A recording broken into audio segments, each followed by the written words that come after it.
Hola, ¿qué tal? Hoy presentaré mi videocápsula informativa en redacción en contextos virtuales de la carrera de Contaduría y Finanzas Públicas. Bueno, como parte introductoria tenemos que hablar de los procesos de lectura y escritura. Los prototipos textuales y la redacción académica son fundamentales porque son herramientas claves para desarrollar un pensamiento crítico, de comprensión y una comunicación afectiva, ¿no?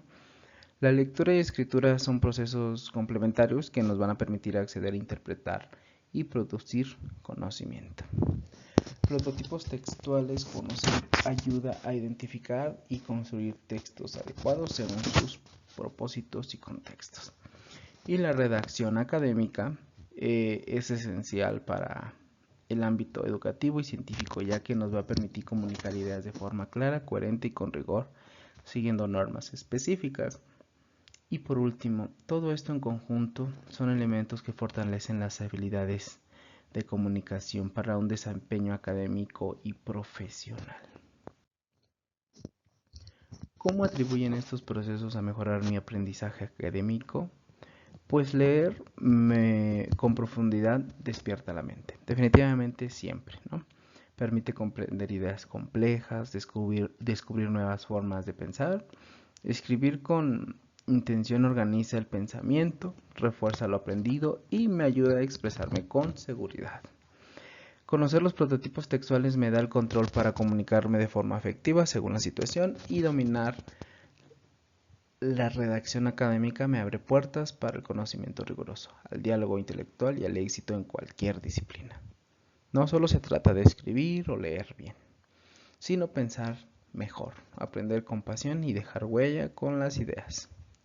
Y como lo dijo Tyrion Lannister del famoso libro de Juego de Tronos escrito por George R.R. Martin, la mente necesita libros como la espada necesita una piedra.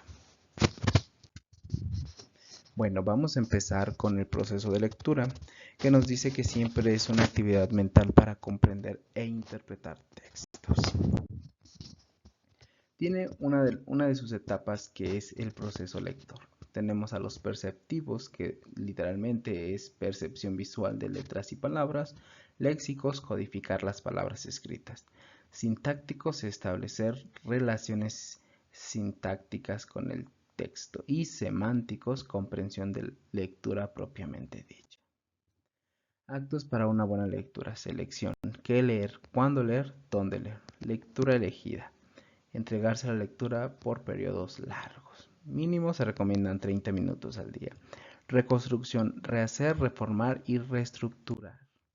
Estrategias de lectura. Antes de leer, todo proceso de aprendizaje significativo debe ser interactivo. Igualmente, en la lectura primero debe crearse las condiciones de carácter afectivo, es decir, un encuentro emotivo de los interlocutores. Durante la lectura se propone seguir una serie de pasos que lleven a una interpretación del texto. En este momento es necesario que los estudiantes hagan una lectura de reconocimiento en forma individual para familiarizarse con el contenido general del texto. Después de la lectura, la actividad ha de instrumentalizar el lenguaje como herramienta eficaz de aprendizaje de carácter interpsicológico.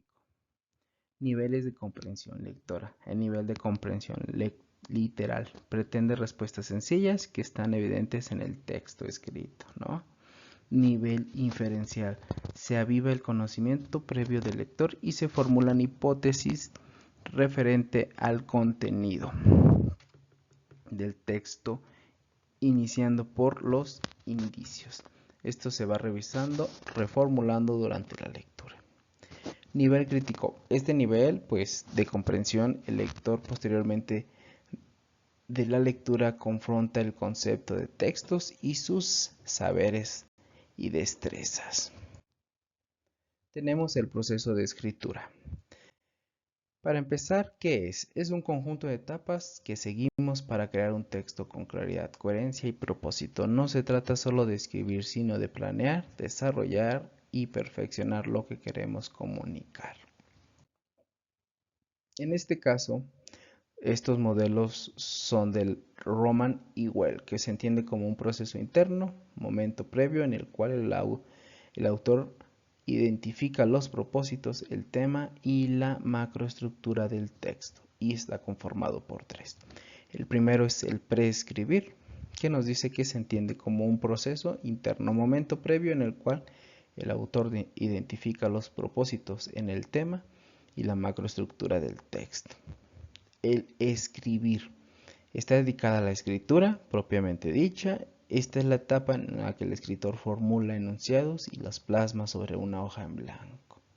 Aquí pones en juego sus habilidades, sus ideas y los recursos lingüísticos de los que dispone para cumplir con la tarea propuesta. Y por último tiene el preescribir, que es una etapa versátil y constante durante todo el proceso.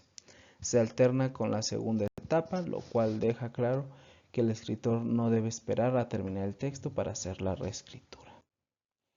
Y tenemos una segunda etapa, que modelos de habilidades de Shi, que señala que la propuesta del autor se apoya en el modelo de las etapas de Gordon y además hace énfasis en los dos tipos de textos que deben producir los estudiantes, los académicos y los comunicativos, los cuales requieren de estrategias diferentes para cada caso. Y tenemos los modelos de habilidades académicas, el lenguaje formal, la información verídica, la búsqueda de información, la capacidad de análisis, capacidad de relacionar información y la capacidad de síntesis. Y como siguiente tema tenemos los textos expositivos, que nos dicen que son aquellos que expresan conceptos o hechos de manera objetiva, sin reflejar opinión ni sentimiento del autor. Se utilizan principalmente en ámbitos académicos y científicos. Tenemos que la estructura de los textos expositivos siempre van a tener una introducción, un desarrollo y una conclusión. También hay que entender que los textos expositivos existen los famosos especializados, ¿no? Que requieren de conocimiento previo por parte del lector debido a la complejidad de los textos, y contamos con 4 que son altamente especializados, que es específicamente cuando se puede hablar de biotecnología, física nuclear o matemáticas. Son textos especializados para científicos y especialistas. Tenemos los especializados muy elevados, que son específicamente producidos con ciencias, experimentos, y los técnicos y las técnicas elaboradas para científicos y técnicos. Váyase la redundancia, ¿no? Tenemos los especializados elevados, dirigidos a diferentes científicos o técnicos con un lenguaje natural y terminología específica, con un control estructural muy fuerte del sentido especializado del texto. Podríamos decir que hablaríamos de un libro de neurociencia, que solo lo entendería un neurólogo, ¿no? Y tenemos por último especializados de menor nivel, que en este caso lo pueden entender profesores, maestros, científicos, médicos y académicos. Y tenemos recursos explicativos, donde existen las definiciones, comparaciones, ejemplos, gráficos e imágenes. Y tipos de textos expositivos divulgativos, que son dirigidos a un público más amplio, en el que no es necesario que el lector tenga conocimientos previos sobre el tema. Tenemos los científicos, los tecnológicos, los sociales y los humanistas. Bueno, y por último hablaremos de estructuras textuales y redacción académica. ¿Qué es una estructura textual? Nos dice que son formas organizadas que permiten presentar la información de manera clara y coherente de un texto. Y consta de 5 características. La primera es la descriptiva, que presenta las características o detalles de un objeto, persona, situación. Un ejemplo sería: la biblioteca cuenta con una estanterías altas llenas de libros antiguos. La secuencial nos dice que organiza los eventos o acciones en un orden cronológico lógico. Ejemplo: primero se prepara la masa, luego se hornea y finalmente se decora el pastel. Tenemos la comparativa, que dice que establece similitudes o diferencias entre 2 o más elementos. Ejemplo: a diferencia del invierno, el verano es caluroso y permite hacer actividades al aire libre. Causa-efecto. Explica las razones de un fenómeno y sus consecuencias. Ejemplo, el aumento de la temperatura global ha provocado el derretimiento de glaciares. Y por último, problema-solución. Plantea una dificultad y propone una o más soluciones. El ejemplo, el tráfico vehicular es un problema en la ciudad. Una solución sería mejorar el transporte público.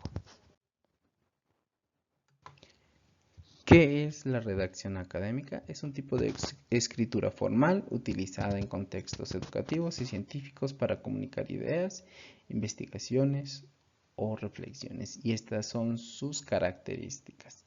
Claridad. El texto debe ser comprensible y directo. Coherencia. Las ideas deben de estar organizadas de manera lógica y consistente. Cohesión. Uso adecuado de conectores o recursos lingüísticos para enlazar las ideas. Y objetividad.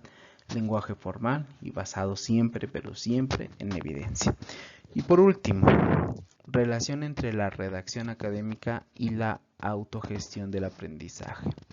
Y podremos decir que la práctica, la de la redacción académica, impulsa la autogestión del aprendizaje porque requiere que el estudiante organice siempre su tiempo, investigue, reflexione, seleccione información relevante y exprese sus ideas con orden y sentido crítico.